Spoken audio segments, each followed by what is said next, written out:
আসসালামু আলাইকুম এভরিওয়ান, কেমন আছো সবাই? আশা করছি আলহামদুলিল্লাহ সবাই ভালো আছো। তোমাদের মাঝে একটা নতুন ব্লগ নিয়ে আসলাম।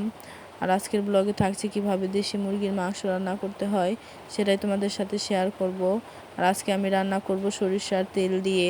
তো এই যে আমি এখানে অল্প কিছু পরিমাণ তেল দিয়ে দিলাম, তারপর এখানে দিয়ে দিচ্ছি পেঁয়াজ, মরিচ, লবণ। আর ওই ভিডিওটা করা হয়নি। তারপরে যে এখানে অল্প কিছু পরিমাণ পানি দিয়ে দিয়েছি মাংসের মশলা। এই যে আজকে আমি এই মাংসগুলাই রান্না করব। আর মাংসের মশলাটা অবশ্যই দিতে হবে, কারণ মাংসের মশলাটা না দিলে রান্নাটা ভালো হয় না, খেতেও বেশি একটা ভালো লাগে না। এই তো এখানে আমি ভালো করে মাংসগুলো দিয়ে এটাকে ভালো করে নাড়াচাড়া করে নিচ্ছি। আর এই তো দেখো, এটাই হচ্ছে ফাইনাল লুক। মাংসটা খেতে ভালোই হয়েছিল।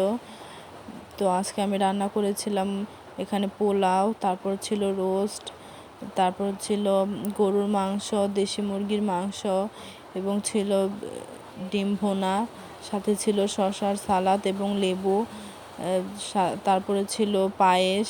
তো আজকের ভিডিওটা এই পর্যন্তই, দেখা হবে নেক্সট ভিডিওতে। সে পর্যন্ত সবাই ভালো থাকবে। আল্লাহ হাফেজ, আসসালামু আলাইকুম।